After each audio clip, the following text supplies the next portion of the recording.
नमस्कार दोस्तों, आइए सुनते हैं मुंशी प्रेमचंद जी की कहानी अलगोजा, मेरी यानी पूजा रघुवंशी की आवाज में। भोला महतो ने पहली स्त्री के मर जाने के बाद दूसरी सगाई की तो उसके लड़के रघु के लिए बुरे दिन आ गए। रघु की उम्र उस समय केवल 10 वर्ष की थी। चैन से गांव में गुल्ली डंडा खेलता फिरता था। दूसरी माँ के आते ही चक्की में जुतना पड़ा। पन्ना रूपवती स्त्री थी और रूप और गर्व में चोली दामन का नाता है। वह अपने हाथों से कोई मोटा काम न करती। गोबर रघु निकालता, बैलों को सानी रघु देता, रघु ही झूठे बर्तन मांजता। भोला की आंखें कुछ ऐसी फिरी कि उसे अब रघु में सब बुराइयां ही बुराइयां नजर आती। पन्ना की बातों को वह प्राचीन मर्यादा अनुसार आंखें बंद करके मान लेता था। रघु की शिकायतों की जरा भी परवाह न करता। नतीजा यह हुआ कि रघु ने शिकायत करना छोड़ दिया। किसके सामने रोए? बाप ही नहीं, सारा गांव उसका दुश्मन था।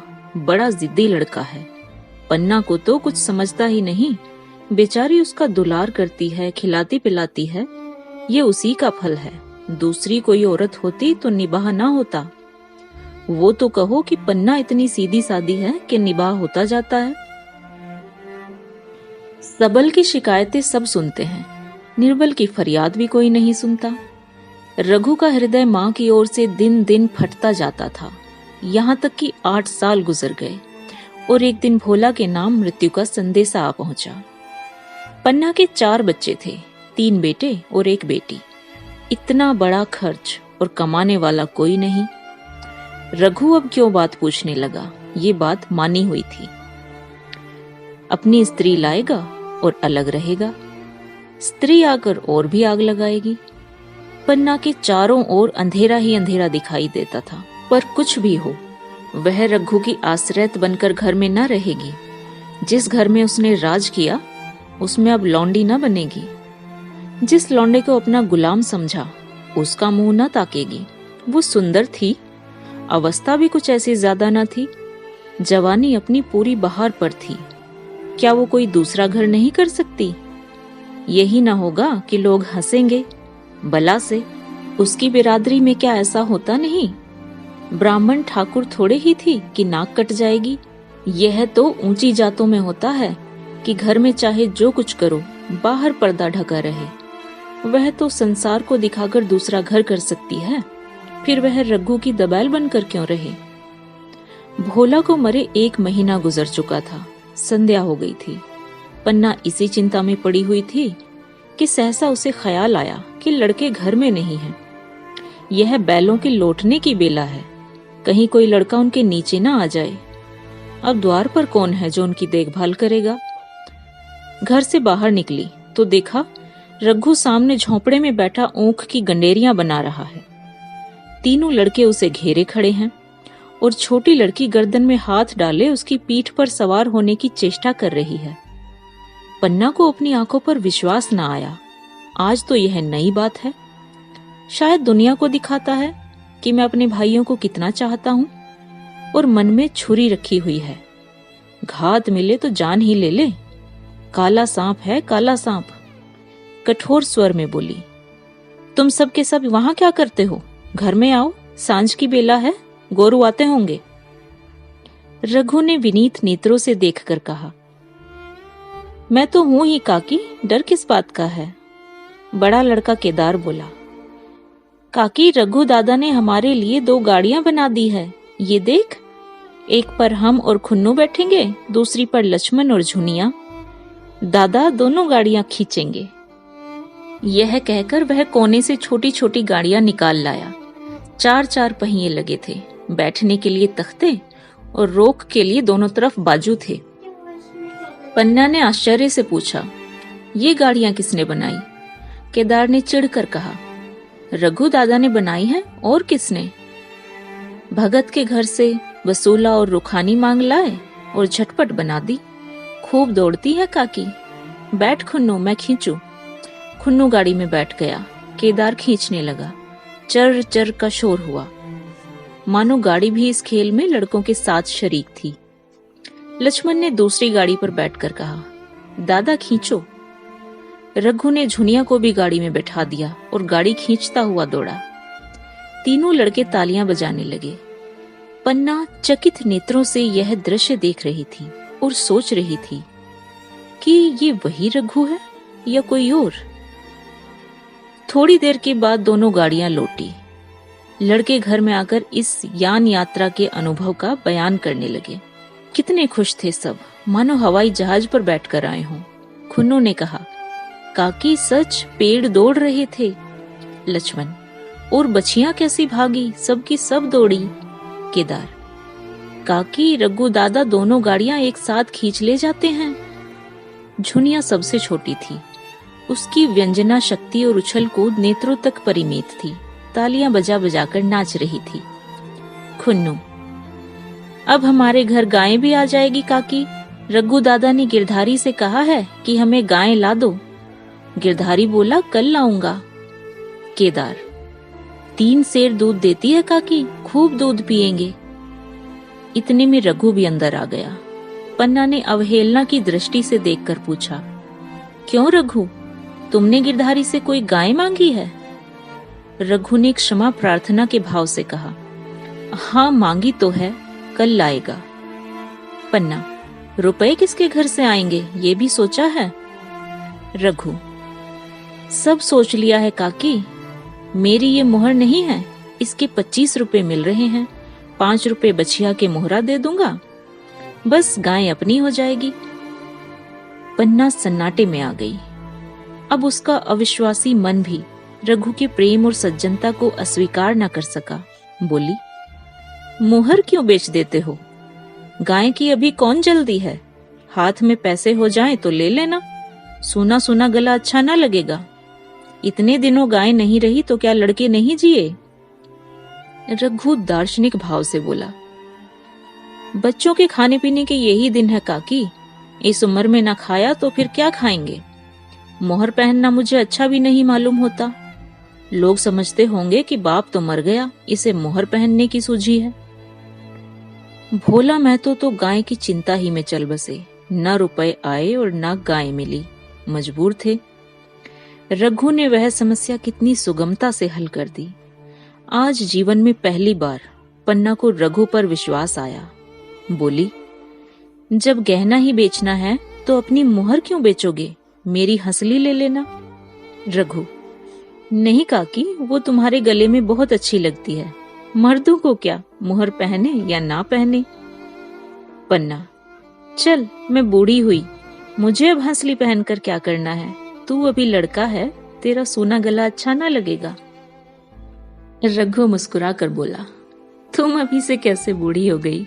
गांव में कौन तुम्हारे बराबर है? रघु की सरल आलोचना ने पन्ना को लज्जित कर दिया। उसके रूखे मुरझाए मुख पर प्रसन्नता की लाली दौड़ गई। 5 साल गुजर गए। रघु का सा मेहनती, ईमानदार, बात का धनी दूसरा किसान गांव में न था। पन्ना की इच्छा के बिना कोई काम न करता। उसकी उम्र अब 23 साल की हो गई थी। पन्ना बार बार कहती, भैया बहू को विदा करा लाओ, कब तक नहर में पड़ी रहेगी? सब लोग मुझी को बदनाम करते हैं कि यही बहू को नहीं लाने देती। मगर रघु टाल देता था। कहता था कि अभी क्या जल्दी है। उसे अपनी स्त्री के रंग ढंग का परिचय कुछ दूसरों से मिल चुका था। ऐसी औरत को घर में लाकर वह अपनी शांति में बाधा नहीं डालना चाहता था। आखिर एक दिन पन्ना ने जिद करके कहा, तो तुम ना लाओगे? कह दिया कि अभी कोई जल्दी नहीं है। तुम्हारे लिए जल्दी ना होगी, मेरे लिए तो जल्दी है। मैं आज आदमी भेजती हूँ। पछताओगी काकी, उसका मिजाज अच्छा नहीं है। तुम्हारी बला से, जब मैं उससे बोलूंगी ही नहीं तो क्या हवा से लड़ेगी? रोटियां तो बना लेगी। मुझसे भीतर बाहर का सारा काम नहीं होता। मैं आज बुलाए लेती हूँ। बुलाना चाहती हो तो बुला लो, मगर फिर ना कहना कि ये मेहरिया को ठीक नहीं करता, उसका गुलाम हो गया। नहीं कहूंगी, जाकर 2 साड़ियां और मिठाइयां ले आ। तीसरे दिन मुलिया मैके से आ गई। दरवाजे पर नगाड़े बजे। शहनाइयों की मधुर ध्वनि आकाश में गूंजने लगी। मुंह दिखावे की रस्म अदा हुई। वह इस मरुभूमि में निर्मल जलधारा थी, गेहुआ रंग था, बड़ी बड़ी नोकीली पलकें, कपोलों पर हल्की सुर्खी, आंखों में प्रबल आकर्षण। रघु उसे देखते ही मंत्रमुग्ध हो गया। प्रातःकाल पानी का घड़ा लेकर चलती, तब उसका गेहुआ रंग प्रभात की सुनहली किरणों से कुंदन हो जाता, मानो उषा अपनी सारी सुगंध, सारा विकास और सारा उन्माद लिए मुस्कुराती चली आती हो। मुलिया मैके से ही जली भुनी आई थी। मेरा शौहर छाती फाड़कर काम करे और पन्ना रानी बनी बैठी रहे, उसके लड़के रईस जादे बने घूमे। मुलिया से यह बर्दाश्त ना होगा। वह किसी की गुलामी न करेगी। अपने लड़के तो अपने होते ही नहीं, भाई किसके होते हैं? जब तक पर नहीं निकलते हैं, रघु को घेरे हुए हैं। ज्यों ही जरा सयाने हुए, पर झाड़ कर निकल जाएंगे, बात भी ना पूछेंगे। उस दिन उसने रघु से कहा, तुम्हें इस तरह गुलामी करनी हो तो करो, मुझसे ना होगी। रघु, तो फिर क्या करूं, तू ही बता। लड़के तो अभी घर का काम करने लायक नहीं हैं। मुलिया, लड़के रावत के हैं, तुम्हारे नहीं हैं। यही पन्ना है जो तुम्हें दाने दाने को तरसाती थी, सब सुन चुकी हूं। मैं लौंडी बनकर न रहूंगी। रुपए पैसे का मुझे कुछ हिसाब नहीं मिलता। न जाने तुम क्या लाते हो और वो क्या करती है। तुम समझते हो रुपए घर ही में तो हैं, मगर देख लेना तुम्हें जो एक फूटी कौड़ी भी मिले। रघु, रुपए पैसे तेरे हाथ में देने लगूं तो दुनिया क्या कहेगी, ये तो सोच। मुलिया, दुनिया जो चाहे कहे, दुनिया के हाथों बिकी नहीं हूं। देख लेना, भाड़ लीप कर हाथ काला ही रहेगा। फिर तुम अपने भाइयों के लिए मरो, मैं क्यों मरूं? रघु ने जवाब ना दिया। उसे जिस बात का भय था वह इतनी जल्दी सिर पर आ पड़ी। अब अगर उसने बहुत तथ्योथम किया तो साल 6 महीने और काम चलेगा। बस आगे ये डोंगा चलता नजर नहीं आता। बकरे की माँ अब कब तक खैर मनाएगी। एक दिन पन्ना ने महुए का सुखावन डाला। बरसात शुरू हो गई थी। बखार में अनाज गीला हो रहा था। मुलिया से बोली, बहू जरा देखती रहना, मैं तालाब से नहा आऊं। मुलिया ने लापरवाही से कहा, मुझे नींद आ रही है, तुम बैठकर देखो। एक दिन ना नहाओगी तो क्या होगा। पन्ना ने साड़ी उठाकर रख दी, नहाने न गई। मुलिया का वार खाली गया। कई दिन के बाद एक शाम को पन्ना धान रोप कर लौटी। अंधेरा हो गया था। दिन भर की भूखी थी। आशा थी बहू ने रोटी बना रखी होगी, मगर देखा तो यहाँ चूल्हा ठंडा पड़ा हुआ था और बच्चे मारे भूख के तड़प रहे थे। मुलिया से आहिस्ते से पूछा, आज अभी चूल्हा नहीं जला? केदार ने कहा, आज दोपहर को भी चूल्हा नहीं जला काकी, भाभी ने कुछ बनाया ही नहीं। पन्ना, तो तुम लोगों ने खाया क्या? केदार, कुछ नहीं, रात की रोटियां थी, खुन्नू और लक्ष्मण ने खाई, मैंने सत्तू खा लिया। पन्ना, और बहू ने? केदार, वह तो पड़ी सो रही है, कुछ नहीं खाया। पन्ना ने उसी वक्त चूल्हा जलाया और खाना बनाने बैठ गई। आटा गूंथती थी और रोती थी। क्या नसीब है, दिन भर खेत में जलो, घर आओ तो चूल्हे के सामने जलना पड़ा। केदार का 14वां साल था। भाभी के रंग ढंग देखकर सारी स्थिति समझ रहा था। बोला, काकी भाभी अब तुम्हारे साथ रहना नहीं चाहती। पन्ना ने चौंक कर पूछा, क्या कुछ कहती थी? केदार, कहती कुछ नहीं थी, मगर है उसके मन में यही बात। फिर तुम क्यों नहीं छोड़ देती, जैसे चाहे रहे, हमारा भी भगवान है। पन्ना ने दांतों से जीभ दबाकर कहा, चुप, मेरे सामने ऐसी बात भूलकर भी ना कहना। रघु तुम्हारा भाई नहीं, तुम्हारा बाप है। मुलिया से कभी बोलोगे तो समझ लेना जहर खा लूंगी। दशहरे का त्योहार आया। उस गांव से कोस भर पर एक पूर्वे में मेला लगता था। गांव के सब लड़के मेला देखने चले। पन्ना भी लड़कों के साथ चलने को तैयार हुई, मगर पैसे कहां से आए? कुंजी तो मुलिया के पास थी। रघु ने आकर मुलिया से कहा, लड़के मेला देखने जा रहे हैं, सबको 2-2 आने पैसे दे दे।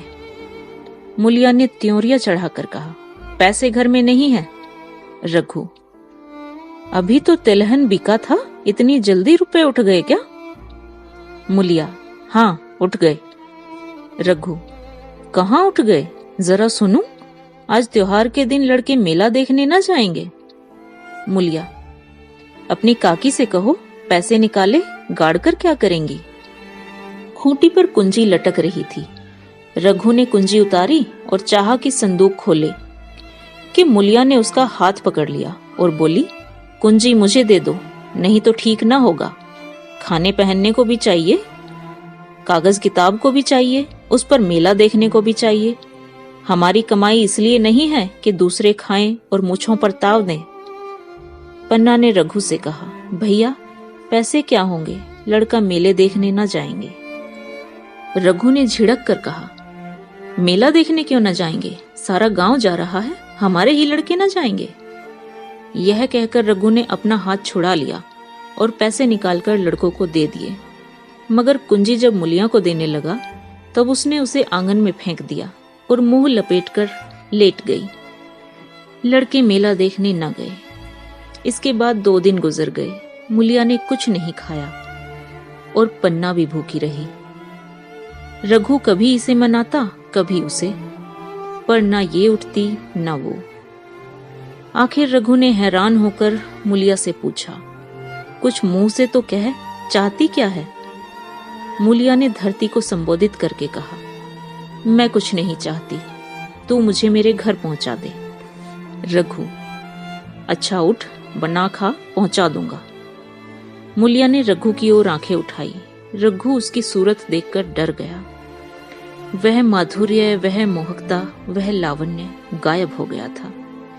दांत निकल आए थे, आंखें फट गई थी और नथुने फड़क रहे थे। अंगारे किसी लाल आंखों से देखकर बोली, अच्छा तो काकी ने ये सलाह दी है, ये मंत्र पढ़ाया है? तो यहाँ ऐसी कच्ची नहीं हूं, तुम दोनों की छाती पर मूंग दलूंगी, हो किस फेर में?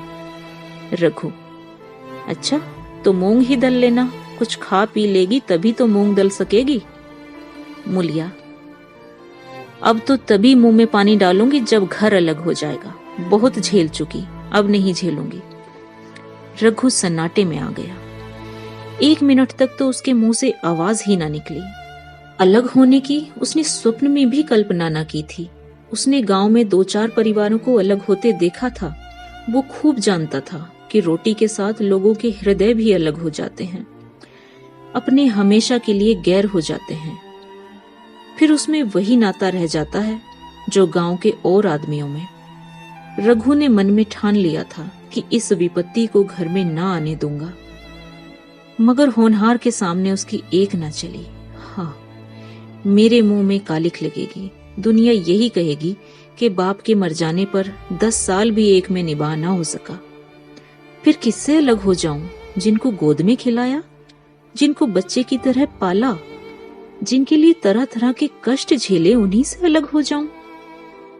अपने प्यारों को घर से निकाल बाहर करूं? उसका गला फंस गया। कांपते हुए स्वर में बोला, तू क्या चाहती है कि मैं अपने भाइयों से अलग हो जाऊं? भला सोच तो, कहीं मुंह दिखाने लायक न रहूंगा। मूलिया, तो मेरा इन लोगों के साथ निभाना ना होगा। रघु, तो तू अलग हो जा, मुझे अपने साथ क्यों घसीटती है?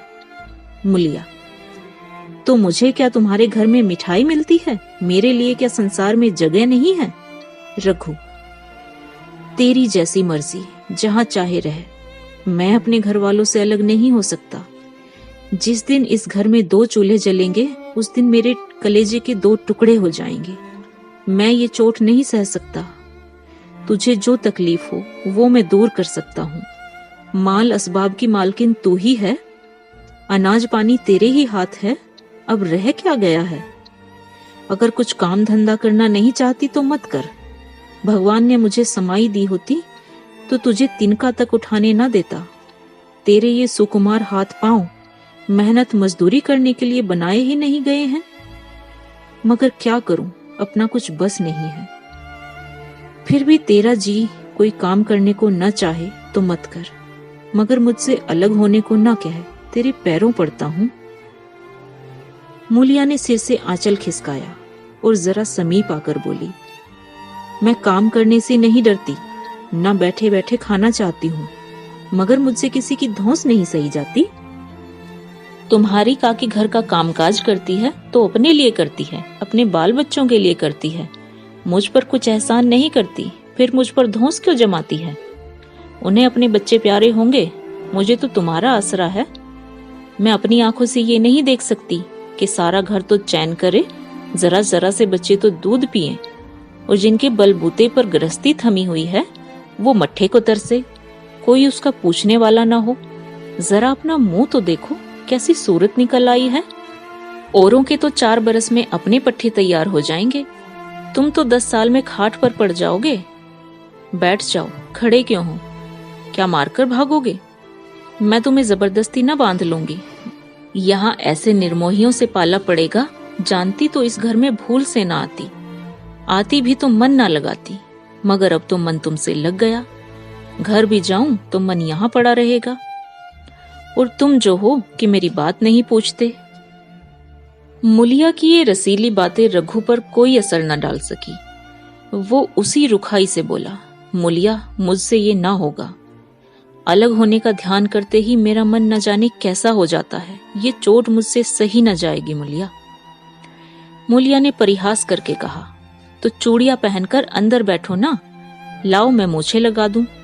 मैं तो समझती थी कि तुम में भी कुछ कस बल है, अब देखती हूं तो निरे मिट्टी के लोधे हो।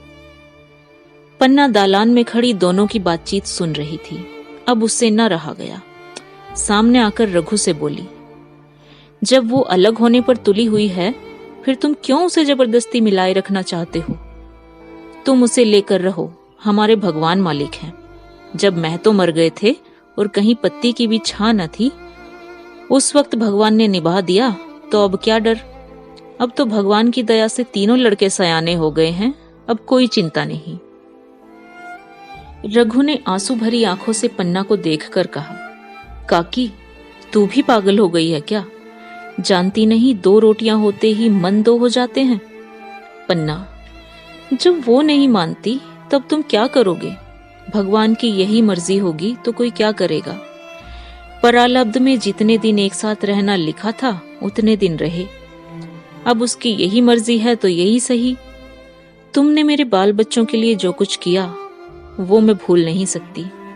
तुमने इनके सिर पर हाथ ना रखा होता तो आज इनकी ना जाने क्या गति होती, न जाने किसके द्वार पर ठोकरे खाते होते, न जाने कहां कहां भीख मांगते फिरते। तुम्हारा जस मरते दम तक गाऊंगी। अगर मेरी खाल तुम्हारे जूते बनाने के काम में आए तो खुशी से दे दूं। चाहे तुमसे अलग हो जाऊं, पर जिस घड़ी तुम पुकारोगे कुत्ते की तरह दौड़ी आऊंगी। ये भूलकर भी न सोचना कि तुमसे अलग होकर मैं तुम्हारा बुरा चाहूंगी। जिस दिन तुम्हारा अनभल मेरे मन में आएगा उसी दिन विष खाकर मर जाऊंगी। भगवान करे तुम दूधो नहाओ पूतो फलो। मरते दम तक यही आसीस मेरे रोए रोए से निकलती रहेगी। और अगर लड़के भी अपने बाप के हैं तो मरते दम तक तुम्हारा पोस मनाएंगे। ये कहती हुई पन्ना रोती हुई वहां से चली गई। रघु वहीं मूर्ति की तरह खड़ा रहा। आसमान की ओर टकटकी लगी थी और आंखों से आंसू बह रहे थे। पन्ना की बातें सुनकर मुलिया समझ गई कि अब अपने पौ 12 हैं। चटपट उठी, घर में झाड़ू लगाया, चूल्हा जलाया और कुएं से पानी लाने चली। उसकी टेक पूरी हो गई थी। गांव में स्त्रियों के 2 दल होते हैं, एक बहुओं का और दूसरा सासों का। बहुएं सलाह और सहानुभूति के लिए अपने दल में जाती हैं और सासें अपने दल में। दोनों की पंचायतें अलग होती हैं। मुलिया को कुएं पर 2-3 बहुएं मिल गई। एक ने पूछा, आज तो तुम्हारी बुढ़िया बहुत रोध हो रही थी। मुलिया ने विजय के गर्व से कहा, इतने दिनों से घर की मालकिन बनी हुई है, राजपाट छोड़ते किसे अच्छा लगता है। बहन, मैं उनका बुरा नहीं चाहती, लेकिन एक आदमी की कमाई में कहाँ तक बरकत होगी। मेरी भी तो यही खाने पीने ओढ़ने पहनने के दिन हैं। अभी उनके पीछे मरो, फिर बाल बच्चे हो जाएंगे, उनके पीछे मरो, सारी जिंदगी रोते ही कट जाए। एक बहू, बुढ़िया यही चाहती है कि ये बस जन्म भर लौंडी बनी रहे, मोटा झोटा खाए और पड़ी रहे। दूसरी बहू, किस भरोसे पर कोई मरे, अपने लड़के तो बात नहीं पूछते, पराये लड़कों का क्या भरोसा। कल इनके हाथ पांव हो जाएंगे, फिर कौन पूछता है। अपनी अपनी महरियों का मुंह देखेंगे। पहले से ही फटकार देना अच्छा है, फिर तो कोई कलक ना होगा। मुलिया पानी लेकर गई, खाना बनाया और रघु से बोली, आओ नहा धो लो, रोटी तैयार है। रघु ने मानो सुना ही नहीं, सिर पर हाथ रखकर द्वार की तरफ ताकता रहा। मुलिया, क्या कहती हूं, कुछ सुनाई देता है? रोटी तैयार है, जाओ नहा आओ। रघु, सुन तो रहा हूं, क्या बहरा हूं? रोटी तैयार है तो जाकर खा ले, मुझे भूख नहीं है। मुलिया ने फिर कुछ नहीं कहा, जाकर चूल्हा बुझा दिया, रोटियां उठाकर छींके पर रख दी और मुंह ढांक कर लेट रही। जरा देर में पन्ना आकर बोली, खाना तो तैयार है, नहा धोकर खा लो, वह भी तो भूखी होगी। रघु ने झुंझला कर कहा, काकी, तू घर में रहने देगी कि मुंह में कालिख लगाकर कहीं निकल जाऊं? खाना तो खाना ही है, आज ना खाऊंगा कल खाऊंगा, लेकिन अभी मुझसे ना खाया जाएगा। केदार क्या अभी मदरसे से नहीं आया? पन्ना, नहीं अभी तो नहीं आया, आता ही होगा। पन्ना समझ गई कि जब तक वह खाना बनाकर लड़कों को ना खिलाएगी और खुद ना खाएगी, तब तक रघु ना खाएगा। इतना ही नहीं, उसे रघु से लड़ाई करनी होगी, उसे जली कटी सुनानी पड़ेगी, उसे यह दिखाना पड़ेगा कि मैं ही उससे अलग होना चाहती हूँ, नहीं तो वो इसी चिंता में घुल घुल कर प्राण दे देगा। यह सोचकर उसने अलग चूल्हा जलाया और खाना बनाने लगी।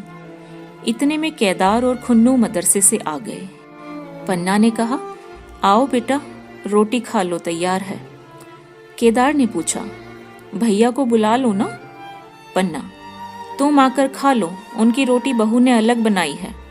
खुन्नू, जाकर भैया से पूछ आऊं ना? पन्ना, जब उनका जी चाहेगा खाएंगे, तू बैठकर खा, तुझे इन सब बातों से क्या मतलब? जिसका जी चाहेगा खाएगा, जिसका जी ना चाहेगा ना खाएगा। जब वो और उसकी बीवी अलग रहने पर तुले हैं तो कौन मनाए?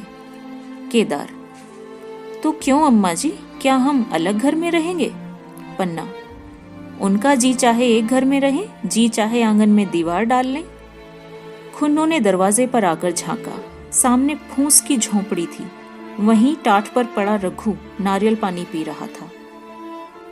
खुन्नू, भैया तो अभी नारियल लिए बैठे हैं। पन्ना, जब जी चाहेगा खा लेंगे। केदार, भैया ने भाभी को डांटा नहीं? मुलिया अपनी कोठरी में पड़ी सुन रही थी, बाहर आकर बोली, भैया ने तो नहीं डांटा, अब तुम आकर डांट लो।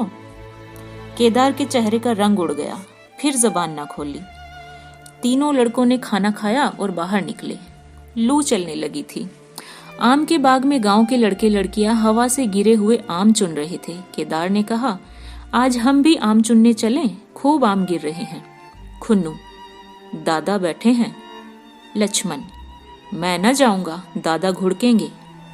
केदार, वो तो अब अलग हो गए। लक्ष्मण, तो अब हमको कोई मारेगा तब भी दादा ना बोलेंगे?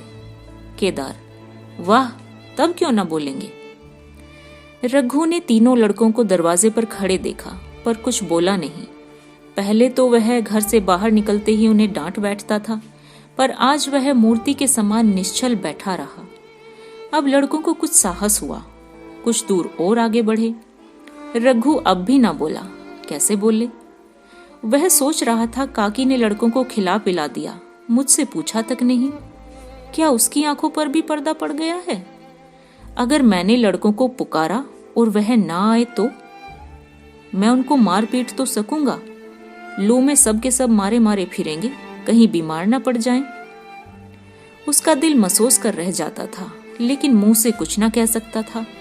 लड़कों ने देखा कि यह बिल्कुल नहीं बोलते, तो निर्भय होकर चल पड़े। सहसा मुलिया ने आकर कहा, अब तो उठोगे कि अभी भी नहीं? जिनके नाम पर फाका कर रहे हो, उन्होंने मजे से लड़कों को खिलाया और आप भी खाया, अब आराम से सो रही हैं। मोर पिया मोरी बात न पूछे, मोर सुहागिन ना। एक बार भी तो मुंह से न फटा कि भैया खा लो। रघु को इस समय मर्मांतक पीड़ा हो रही थी। मुलिया के इन कठोर शब्दों ने घाव पर नमक छिड़क दिया।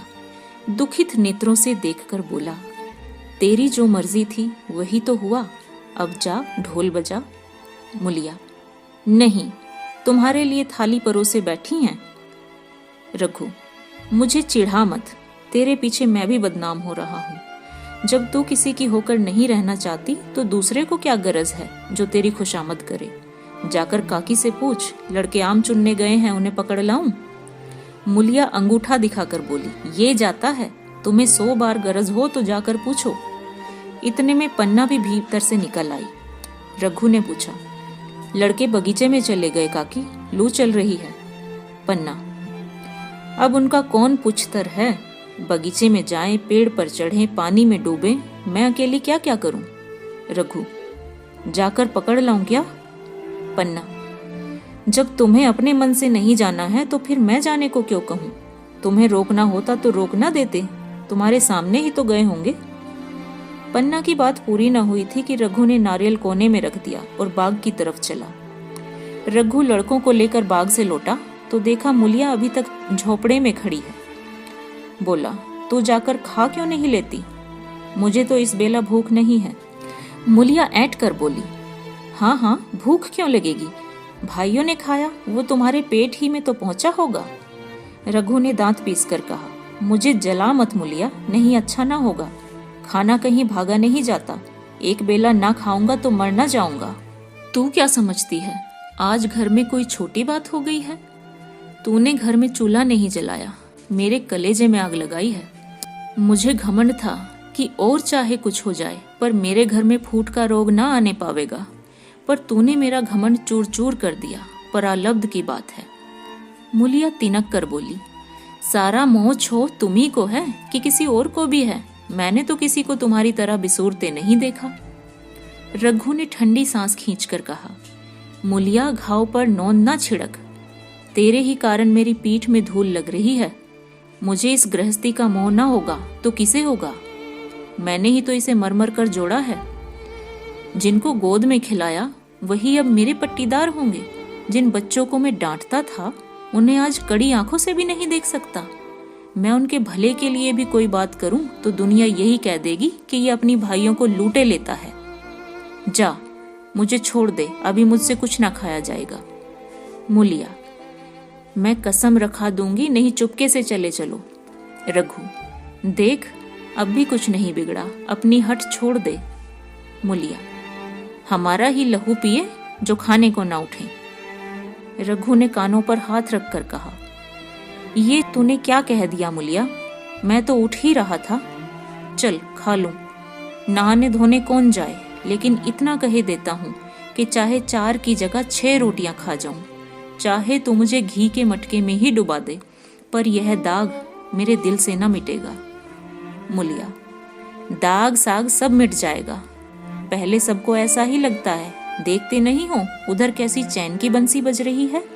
वो तो मना ही रही थी कि किसी तरह ये सब अलग हो जाएं।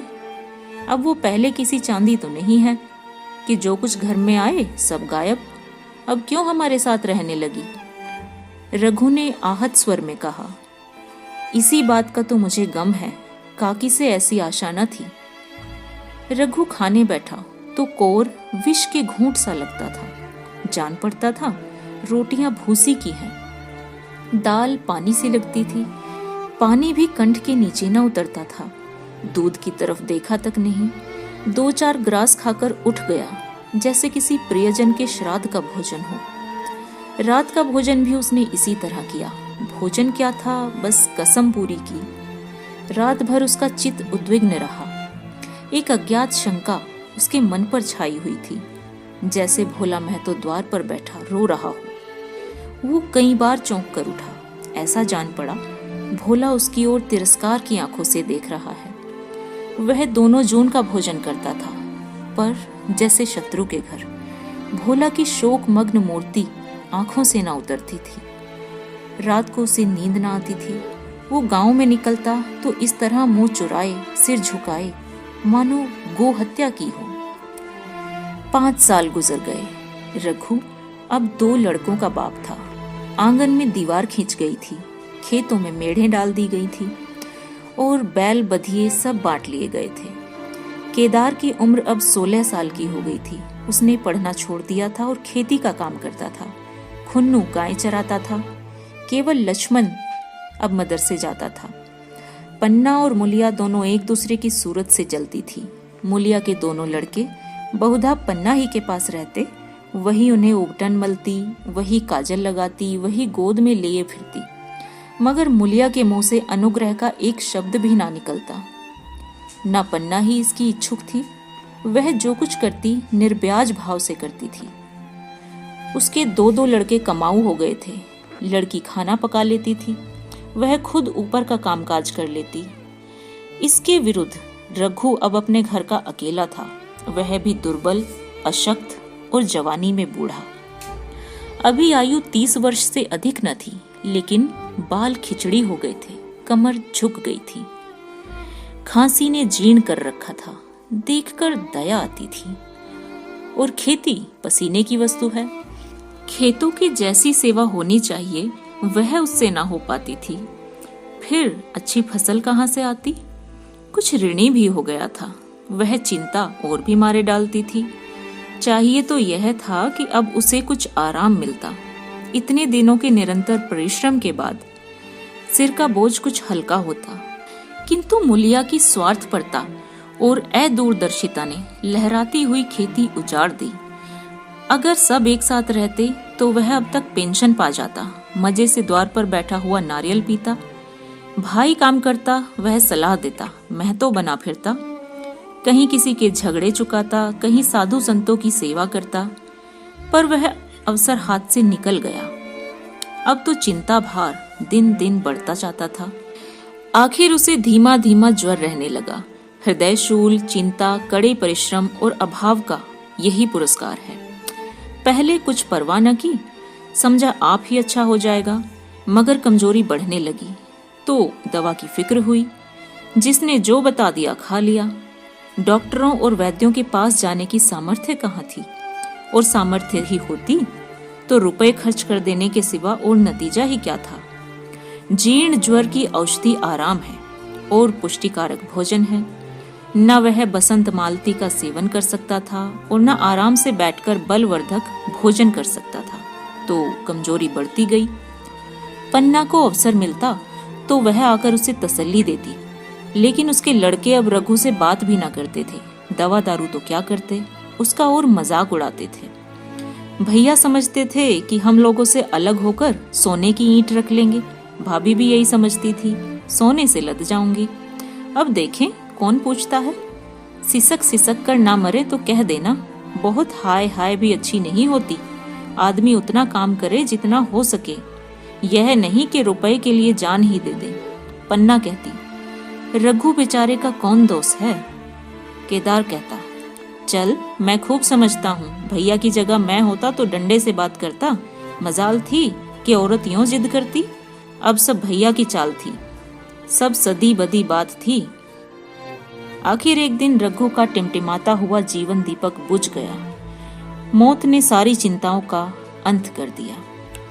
अंत समय उसने केदार को बुलाया था, पर केदार को ऊख में पानी देने जाना था। डरा कि कहीं दवा के लिए न भेज दे, तो बहाना बना दिया। मुलिया का जीवन अंधकारमय हो गया। जिस भूमि पर उसने मंसूबों की दीवार खड़ी की थी, अब नीचे से खिसक गई थी। जिस खूंटे के बल पर वह उछल रही थी, वह उखड़ गया था। गांव वालों ने कहना शुरू किया, ईश्वर ने कैसा तत्काल दंड दिया। बेचारी मारे लाज के अपने बच्चों के लिए रोया करती थी। गांव में किसी को मुंह दिखाने का साहस न होता।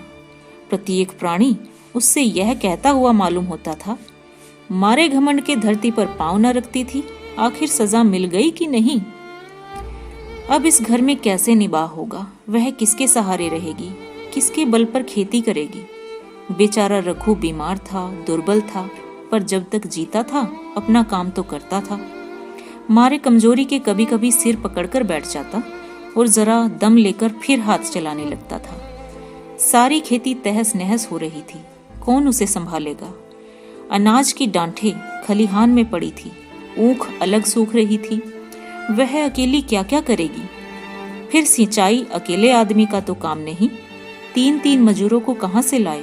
गांव में मजूर थे ही कितने। आदमियों के लिए खींचातानी हो रही थी, क्या करे क्या ना करे। इस तरह 13 दिन बीत गए। क्रियाकर्म से छुट्टी मिली। दूसरे ही दिन मुलिया ने सवेरे दोनों बालकों को गोद में उठाया और अनाज मांडने चली। खलिहान में पहुंचकर उसने एक को तो पेड़ के नीचे घास के नरम बिस्तर पर सुला दिया और दूसरे को वहीं बैठाकर अनाज मांडने लगी। बैलों को हाँकती थी और रोती थी। क्या इसीलिए भगवान ने उसको जन्म दिया था? देखते देखते क्या से क्या हो गया। इन्हीं दिनों पिछले साल भी अनाज मांडा गया था। वह रघु के लिए लोटे में शरबत और मटर की घुंघनी लेकर आई थी। आज कोई उसके न आगे है न पीछे, लेकिन किसी की लौंडी तो नहीं हूं। उसे अलग होने का अब भी पछतावा न था। एकाएक छोटे बच्चे का रोना सुनकर उसने उधर ताका तो बड़ा लड़का उसे चुमकार कर कह रहा था, भैया तुप करो तुप करो। धीरे धीरे उसके मुंह पर हाथ फेरता था और चुप करने के लिए विकल था। जब बच्चा किसी तरह चुप ना हुआ तो वह खुद उसके पास लेट गया और छाती से लगाकर प्यार करने लगा। मगर जब यह प्रयत्न भी सफल ना हुआ तो वो रोने लगा। उसी समय पन्ना दौड़ी आई और छोटे बालक को गोद में उठाकर प्यार करती हुई बोली, लड़कों को मुझे क्यों ना दे आई बहू? हाय हाय, अभी बेचारा धरती पर पड़ा लोट रहा है। जब मैं मर जाऊं तो जो चाहे करना, अभी तो जीती हूं। अलग हो जाने से बच्चे तो अलग नहीं हो गए। मुलिया ने कहा, तुम्हें भी तो छुट्टी नहीं थी अम्मा, क्या करती? पन्ना, तो तुझे यहाँ आने की ऐसी क्या जल्दी थी? डांट मांड ना जाती? 3 लड़के तो हैं, और किस दिन काम आएंगे? केदार तो कल ही मांडने को कह रहा था, पर मैंने कहा पहले ऊख में पानी दे दो फिर अनाज मांडना। मड़ाई तो 10 दिन बाद भी हो सकती है। ऊख की सिंचाई ना हुई तो सूख जाएगी। कल से पानी चढ़ा हुआ है, परसों तक खेत पुर जाएगा, तब मंडाई हो जाएगी। तुझे विश्वास ना आवेगा, जब से भैया मरे हैं केदार को बड़ी चिंता हो गई है। दिन में 100 बार पूछता है। भाभी तो बहुत रोती होंगी। देख लड़के भूखे तो नहीं हैं। कोई लड़का रोता है तो दौड़ा आता है, देख अम्मा क्या हुआ, बच्चा क्यों रोता है? कल रोकर बोला, अम्मा मैं जानता कि भैया इतनी जल्दी चले जाएंगे तो उनकी सेवा कर लेता। कहाँ जगाए जगाए उठता था। अब देखती हो पहर रात से उठकर काम में लग जाता है। खुन्नू कल जरा सा बोला, पहले हम अपनी ऊख में पानी दे देंगे, तब भैया की ऊख में भी पानी दे देंगे। इस पर केदार ने ऐसा डांटा कि खुन्नू के मुंह से फिर बात ना निकली। बोला, कैसी तुम्हारी और कैसी हमारी ऊख? भैया ने जिला न लिया होता तो आज या तो मर गए होते या कहीं भीख मांगते होते। आज तुम बड़े ऊख वाले बने हो। ये उन्हीं का पुण्य प्रताप है कि आज भले आदमी बने बैठे हो। परसों रोटी खाने को बुलाने गई तो मड़ैया में बैठा रो रहा था। पूछा क्यों रोता है तो बोला, अम्मा भैया इसी अलग्योझे के दुख से मर गए, नहीं अभी उनकी उम्र ही क्या थी। यह उस बखत न सूझा, नहीं उनसे क्यों बिगाड़ करते। यह कहकर पन्ना ने मुलिया की ओर संकेतपूर्ण दृष्टि से देखकर कहा, तुम्हें वह अलग न रहने देगा बहू। कहता है भैया हमारे लिए मर गए तो हम भी उनके बाल बच्चों के लिए मर जाएंगे। मुलिया की आंखों से आंसू जारी थे। पन्ना की बातों में आज सच्ची वेदना, सच्ची सांत्वना, सच्ची साधु चिंता भरी हुई थी। मुलिया का मन कभी उसकी ओर इतना आकर्षित न हुआ था। जिनसे उसे व्यंग्य और प्रतिकार का भय था, वे इतने दयालु, इतने शुभेच्छु हो गए थे। आज पहली बार उसे अपनी स्वार्थपरता पर लज्जा आई। पहली बार आत्मा ने अलग्योझे पर धिक्कारा। इस घटना को हुए 5 साल गुजर गए। पन्ना आज बूढ़ी हो गई है। केदार घर का मालिक है, मुलिया घर की मालकिन है। खुन्नू और लक्ष्मण के विवाह हो चुके हैं, मगर केदार अभी तक कुंवारा है। कहता है मैं विवाह ना करूंगा। कई जगहों से बातचीत हुई, कई सगाइयां आई, पर उसने हामी ना भरी। पन्ना ने कंपे लगाए, जाल फैलाए, पर वो ना फंसा।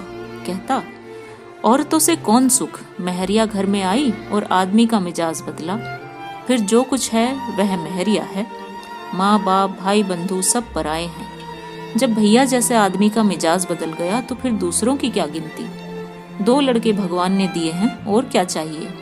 बिना ब्याह किए 2 बेटे मिल गए, इससे बढ़कर और क्या होगा। जिसे अपना समझो वह अपना है, जिसे गैर समझो वह गैर है। एक दिन पन्ना ने कहा, तेरा वंश कैसे चलेगा? केदार, मेरा वंश तो चल रहा है, दोनों लड़कों को अपना ही समझता हूँ। पन्ना, समझने ही पर है तो तू मुलिया को भी अपनी महरिया समझता होगा। केदार ने झेंपते हुए कहा, तुम तो गाली देती हो अम्मा। पन्ना, गाली कैसी, तेरी भाभी ही तो है। केदार, मेरे जैसे लठ गंवार को वह क्या पूछने लगी। पन्ना, तू करने को कहे तो मैं उससे पूछूं। केदार, नहीं मेरी अम्मा, कहीं रोने गाने ना लगे। पन्ना, तेरा मन हो तो मैं बातों बातों में उसके मन की थाह लूं। केदार, मैं नहीं जानता, जो चाहे सो कर। पन्ना केदार की बात समझ गई।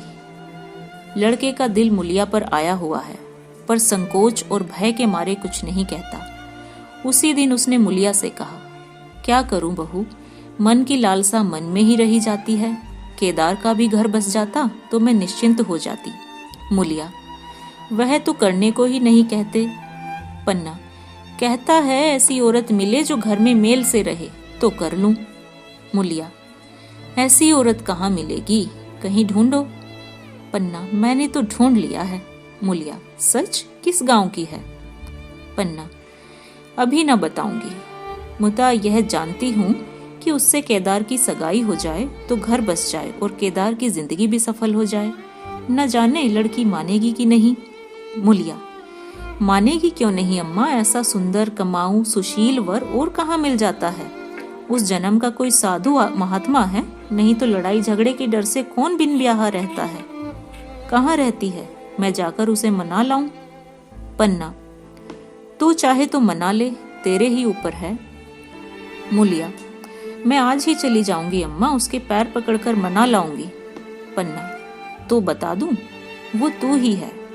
मुलिया लजाकर बोली, हटो अम्मा, तुम तो गाली दिए देती हो। पन्ना, गाली कैसी, देवर ही तो है। मुलिया, मुझ जैसी बुढ़िया को वह क्यों पूछेंगे। पन्ना, वह तो तुझी पर दांत लगाए बैठा है, तेरे सिवा कोई और उसे भाती ही नहीं।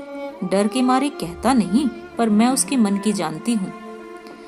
वैधव्य के शोक से मुरझाया हुआ मुलिया का पीत बदन कमल की भांति अरुण हो उठा। 10 वर्षों में जो कुछ खोया था, इसी एक क्षण में मानो ब्याज के साथ मिल गया। वही लावण्य, वही विकास, वही आकर्षण, वही लोच।